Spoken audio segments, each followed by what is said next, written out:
오늘은 성경 읽기 시리즈 36번째 시간으로 구약의 마지막 대단원인 선지서 또는 예언서라고 하는 부분의 그 첫 번째 책 이사야서를 함께 살펴보겠습니다. 우리가 잘 알고 있듯이 이 선지서는 분량에 따라서 분류되어서 분량이 많은 대선지서와 비교적 그 장수가 적은 소선지서로 다시 나눠지는데요. 대선지서는 이사야, 예레미야, 예레미야가 에스겔, 다니엘까지 5권이고요. 그 이후부터 말라기까지 12권의 책이 소선지서입니다. 이사야서는 우리가 여러 찬양을 통해 익숙하게 잘 아는 가사들이 많이 인용된 책이고요. 또 신약 성경에도 가장 많이 인용된 구약의 책입니다. 그만큼 이사야서에는 메시아에 대한 예언의 말씀과 하나님의 심판과 구원의 날에 대한 말씀들이 가득 담겨 있습니다.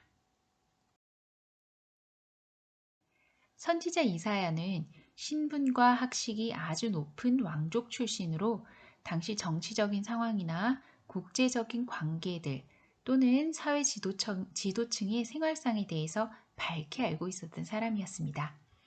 그는 우시야 왕이 죽던 해부터 요담, 아하스, 히스기야 왕까지의 시대를 지나는 50여 년의 긴 기간 동안 선지자로 하나님의 말씀을 대언하는 역할을 했습니다. 이사야서는 성경의 권수와 같은 총 66장으로 이루어졌는데 크게는 심판에 대한 예언이 1장에서 39장까지 있고요. 회복과 구원에 대한 예언이 40장에서 66장까지 주로 등장합니다. 이번 성경 이야기 36편에서는 이사야서 39장까지의 그 심판에 관한 전반부를 먼저 살펴보도록 할게요. 전반부에는 유다에 대한 심판의 경고, 또 주변 열방들을 향한 심판의 경고가 들어있고요. 이사야가 활동했던 당시의 유다 왕인 아하스 왕과 히스기야 왕에 대한 역사적 이야기가 함께 등장합니다. 그러나 그 전반부의 심판에 관한 내용들 속에서도 심판의 말씀만 있는 것이 아니라 평강의 왕, 회복의 날, 포로에서 돌아올 것, 하나님이 구원해 주실 것에 대한 소망의 메시지도 다 같이 삽입되어 있습니다. 이사야서 1장에서 12장까지는 유다에 대한 심판의 말씀이 주를 이루는데요. 이사야서는 첫 장에 바로 슬프다 범죄한 나라여 허물진 백성이요 행악의 종자여 행위가 부패한 자식이로다. 그들이 여호와를 버리며 이스라엘의 거룩하신 이를 만홀히 여겨 멀리하고 물러갔도다 라고 말하면서 하나님의 백성이 그 주인을 배신함으로 심판을 받게 되었음을 선포하고 있습니다. 그러나 그 순간에도 악한 행실과 패역한 삶을 살고 있는 백성들을 향해 지금이라도 그 악행을 버리고 돌아오면 용서하고 회복시키시며 구원해 주시겠다고 부르시며 결국에는 돌아온 자들은 공의로 구속함을 받게 될 것이라고 약속하십니다. 이사야는 고관들이 가난한 자들을 억압하고 탈취하고 학대한 것을 고발하고 있습니다.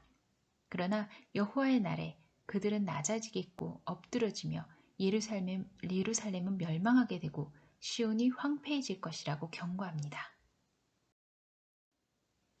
우시야 왕이 죽던 해에 이사야는 하나님의 보좌 앞에 나가게 되죠. 이제 하나님의 영광을 보았으니 부정한 인간이 죽게 되었다고 하는 이사야에게 스랍 천사가 제단 숯불을 입술에 대면서 죄가 사해졌음을 선언합니다.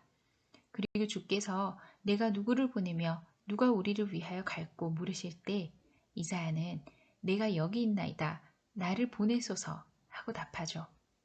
그렇지만 여호와께서는 그 백성들이 이사야의 말을 듣지 않고 이 땅이 황폐해지겠다고 예언해 주시고 그렇지만 결국은 거룩한 씨 그루터기는 남겨두시겠다고 말씀하셨습니다.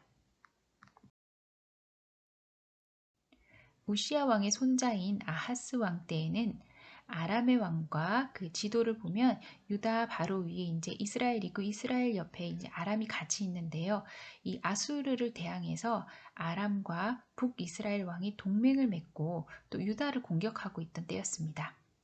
이때 아하스는 하나님 신뢰하기를 거절하고 강대국인 아수르를 의지하면서 스스로의 멸망을 자초합니다. 결국 아람과 북이스라엘은 아수르에 의해서 심판을 받게 되고 종국에는 유다도 하나님의 심판을 받게 될 것을 예언합니다.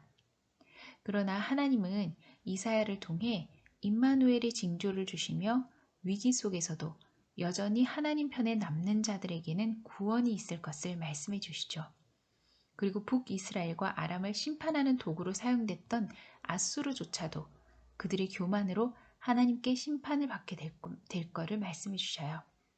그러나 심판의 굴레 속에서도 하나님께서는 이새의 뿌리에서 한 싹이 나와 결실하며 여호와의 영이 그에게 임하고 공의와 평화의 나라를 세우며 여호와를 아는 지식이 온 땅에 충만하게 이르게 할 것이라고 말씀해 주시며 계속해서 남은 자에 대한 구원의 약속을 주십니다. 13장부터 25장까지는 주변 열강들에 대한 심판의 경고가 이어지죠. 하나님은 이스라엘뿐 아니라 온 세상을 주관하시는 하나님이심을 볼 수 있습니다. 아수르를 점령한 바벨론도 전능하신 하나님의 손에 의해 멸망을 당하게 될 것입니다. 이스라엘을 계속해서 괴롭혔던 블레셋과 모압도 망하고 황폐하게 될 것입니다. 애굽도 여호와의 강한 손에 놀라 떨게 되며 여호와께서 애굽에 자신을 알리실 때에 여호와께로 돌아와 고침을 받을 자들이 있을 것입니다. 찬란한 무역 도시였던 두로와 시돈도 하나님의 심판을 면하지는 못할 것입니다. 이사야서 26장부터 35장까지는 다시 유다를 향한 심판의 말씀과 또한 회복의 메시지가 반복해서 선포되는데요. 하나님께서 죄악이 가득한 그 땅에 심판의 경고를 보내며 하나님만 신뢰할 것을 명령하십니다. 하나님께서 그 크신 능력으로 자신의 권능을 나타내실 것인데 그날이 오면 여호와께서 하늘에서 땅의 왕들을 심판하게 될 것입니다. 그러나 또한 그날에 주의 남은 자들에게는 구원과 회복이 임하게 되죠. 하나님은 자기 백성을 친히 도우시고 원수들을 멸하시고 슬픔과 고통이 없는 곳, 기쁨으로 노래하는 그곳으로 그의 속량함을 받은 자들을 돌아오게 하실 것입니다. 36장부터 39장까지는 히스기야 왕 때 있었던 이스라엘의 역사에 대한 기록이 남아 있습니다. 히스기야 14년에 아수르 왕인 산헤립이 유다의 모든 성을 치고 이제 예루살렘만 남아있을 때였어요. 그의 군대 장관 랍사게는 예루살렘 성의 앞에 와서 하나님과 히스기야를 믿지 말라고 성을 향해 협박의 말을 했습니다. 히스기야는 성전에 올라가 자기 옷을 찢으면서 천지를 만드신 여호와 앞에 이들의 교만을 아뢰며 구원을 간구했습니다. 하나님은 이사야를 통해 아수르를 향한 심판의 말씀을 전하셨고 그 말씀대로 그날에 아수르 군대 18만 5천이 여호와의 사자의 손에 죽게 되었고 왕 사네립도 자기 아들들에게 죽임을 당했습니다. 그때 히스기야가 병들어 죽게 되었는데 히스기야는 여호와께 심히 통곡하며 생명을 위해 기도했죠. 하나님께서는 그의 기도를 들으시고 15년의 생명을 연장해 주셨으며 그 증표로 아하스의 해시기가 10도 뒤로 다시 물러나는 증거를 보여주셨죠. 그런데 히스기야는 그 이후에 그의 회복을 축하하기 위해서 바벨론 왕 무로닥 발라단이 보낸 사자들이 있었는데 그 사자들에게 그의 모든 보물과 무기고들 그 소유를 다 보여주었어요. 그로 말미암아 결국은 그가 보여준 모든 것이 다 바벨론에 빼앗기게 되고 그의 후손들이 바벨론의 포로가 되는 그런 수치를 당하게 됩니다. 여기까지가 이사야서 39장까지 내용입니다. 그러면 39장까지 내용 중에 문제를 세 가지 한번 풀어보겠습니다. 선지서는 모두 17권이죠. 이 중에서 대선지서 5권과 소선지서 12권을 구분하는 기준은 무엇일까요? 2번, 이사야서는 66권이죠. 이를 크게 또 두 부분으로 나눌 수 있는데 몇 장에서 몇 장까지며 그 내용들은 어떤 내용들로 구성되어 있나요? 세 번째 문제는 아람의 왕과 북이스라엘의 왕이 동맹을 맺고 유다를 위협하던 그때에 하나님 신뢰하기를 거절하고 강대국 아수르를 대신 의지했다가 오히려 나중에 아수르의 공격을 받게 된 유다의 왕은 누구였을까요?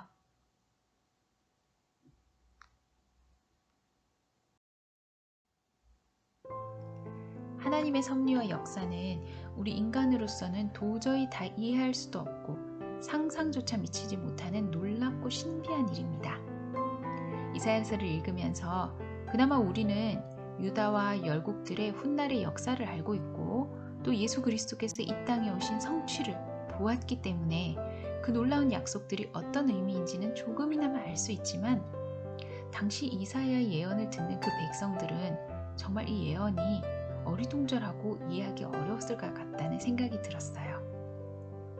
그래서 이 이사야서의 예언들의 말씀은 당시 이스라엘 백성을 향한 것이기도 하지만 오히려 더 많은 증거를 본 지금의 나에게 하나님께서 앞으로 도래할 하나님의 구원 역사의 사건을 선포하고 있는 말씀이구나 라는 생각을 하게 됐습니다.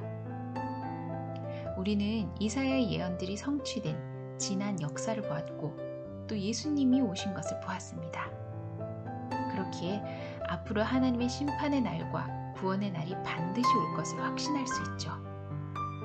그때까지 세상의 힘을 의지하지 말고 세상과 구별되어지며 오직 거룩하신 우리 하나님만 의지하고 그 약속을 붙들고 살아감으로써 심판에서 구원받고 남은 자에게 약속된 그 나라에 들어가는 우리 모두가 되기를 간절히 소망합니다.